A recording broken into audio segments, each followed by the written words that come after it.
কি বাজার হলো আজকে? এই তো ফুলকপি, শিম, বেগুন। ফুলকপি করেছো তো বেশ ভালো। ফুলকপির ডাটা চচ্চড়ি করো, বেশ শুধু একটা চচ্চড়ি। হ্যাঁ, সর্ষে বা পোস্ত যা খুশি দিয়ে, সর্ষে পোস্ত মিলিয়ে করবো করলে। হ্যাঁ, সর্ষে পোস্ত মিলিয়ে খুব ভালো হয়, ভালো লাগবে। আর ফুলকপি, ফুলকপি তো আমি বড়া খাওয়াবো বলে। ও তো আরো সুপার। যাক, সে কপির ডাটা তো ফেলাই যায়। না না, বড়া হোক ডাটাও হোক, দুটোই হোক। কপির ডাটার চচ্চড়ি খেতে চেয়েছে তো একটু বানিয়ে নি। তবে আমরা কপির ডাটার চচ্চড়ি করলে কয়েকটা সবজিও দিই, এমনিও করি না তা নয়, তবে সবজি দিলে ভালো লাগে। আজকে আমি একটু সবজি দেবো, বেশি না, শিম বেগুন এসব দেবো। ডাটাগুলো প্রথমে আলাদা করে নিচ্ছি।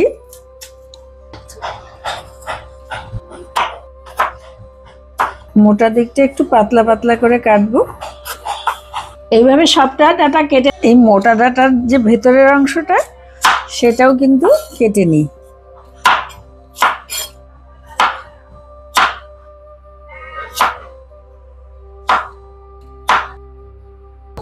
এই দেখুন, পুরো ডাটাগুলো কেটে নিয়েছি। এবার একটা কড়াতে হালকা একটু জল দিয়ে ভাপিয়ে নিচ্ছি। ঢাকা দিয়ে ভাপিয়ে নেব। কপির ডাটা ভাপিয়ে নিয়ে জলটা ফেলে দিলে এই যে একটা গ্যাস অম্বল, সেটা হবে না, আর রান্নাতেও সহজ হবে। মানে সমস্ত সবজির সঙ্গে একসঙ্গে ভালো করে রান্না করা যাবে, এটা আর সেদ্ধ হতে সময় নেবে না। সব শিমগুলো দুভাগ করে কেটে নিচ্ছি। এবার টমেটোটাও কেটে নিলাম, পাতলা পাতলা করেই কাটছি। বেগুনটাকে ডুমো ডুমো করে কাটবো, আর আলুগুলো পাতলা লম্বা করে কেটে নিচ্ছি। ব্যাস, আমার সব কাটাকুটি হয়ে গেল। এই যে কপির ডাঁটাগুলো ভাপাতে গিয়ে একেবারে সেদ্ধই প্রায় করে ফেলেছি, ভালো হবে এতে রান্নাটা। একটা কড়া গরম করে তেল দিয়ে দিয়েছি। এবার শুকনো লঙ্কা দুটো ফাটিয়ে দিয়ে দিচ্ছি, আর 1 চামচ 5 ফোড়ন। ফোড়নটা একটু ভাজা হলে কেটে রাখা আলুটা দিয়ে দেবো। একটু নেড়ে চেড়ে রান্না করব। আলুটা ভাজা হলে একটু টমেটো দিয়ে দিচ্ছি, টমেটোটাও একটু ভেজে নেব। এবার সেদ্ধ করা যে কপির ডাঁটা সেগুলো দিয়ে দিচ্ছি, শিম বেগুন সবকিছু দিয়ে স্বাদ মতো লবণ আর হলুদের গুঁড়ো দিয়ে ভালো করে নেড়ে চেড়ে রান্না করব।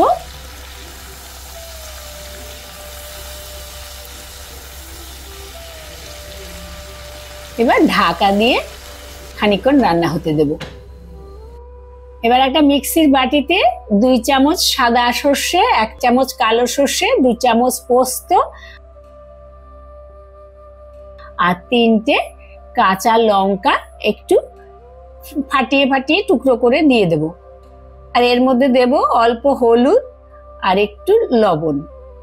সবকিছু দিয়ে প্রথমে শুকনো করে একটু ঘুরিয়ে নেব, তারপর জল দিয়ে একটা মিহি পেস্ট তৈরি করে নেব। দেখুন, এইভাবে আপনারা তৈরি করে নেবেন।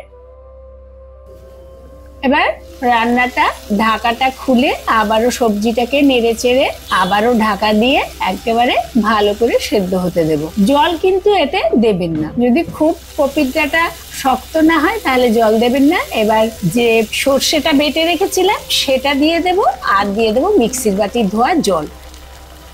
সবকিছু একসঙ্গে ভালো করে মিশিয়ে নেড়ে নেড়ে রান্না করব। তারপরে 2টো কাঁচা লঙ্কা চিড়ে দিয়ে দিচ্ছি আর কাঁচা সর্ষের তেল। এই রান্নাটায় কিন্তু অবশ্যই কাঁচা সর্ষের তেল দেবেন, এটাতে দারুণ টেস্ট হয়ে যায়। এই সর্ষে বাটার মধ্যে কাঁচা সর্ষের তেলটা ভালো লাগে। এবার একটু চিনিও দেব, যদি আপনারা চিনি না খান দেবেন না, কিন্তু চিনি দিলে এই নিরামিষ তরকারিতে ভালো লাগে। আর টমেটো দেওয়া আছে তো, এটা খুব ভালো লাগে চিনি দিলে। নেড়ে চেড়ে ভালো করে রান্না করছি। এবার একদম শেষে খানিকটা ধনেপাতা কুচি ছড়িয়ে দিয়ে আবারও একটু নেড়ে গ্যাসটা বন্ধ করে দেব। আমার রান্নাটা হয়ে গেছে, এখন আমি নামিয়ে পরিবেশন করে দেব। আপনারাও এভাবে শীতকালে অবশ্যই প্রথম দিকে কপির ডাঁটাগুলো চচ্চড়ি করে খেয়ে দেখবেন, দারুণ লাগে। আমার তো এত ভালো লাগে, একটু ঝামেলা রান্না করার থেকেও একটু কাটাটা, কিন্তু আমি করি, প্রথম দিকে করি, শেষের দিকে কপি আর ভালো লাগে না। এই না, চচ্চড়ি আর বেগুন পোড়া হয়ে গেছে, একটু টেস্ট করে দেখো। আমি কি টেস্টটা হয়ে গেলাম? বাবা, তুমি তো আমার বরাবরেরই টেস্টার, তুমি আবার তাই। আজকে নতুন কি হলে? ঠিক আছে, দেখছি। ভালোই হয়েছে। চচ্চড়ি তো ভালো লাগে। আমার তো খুব ভালো লাগে। আর নতুন করে যেন কপির ডাটাকে আবিষ্কার করা হলো। বাবা, হুম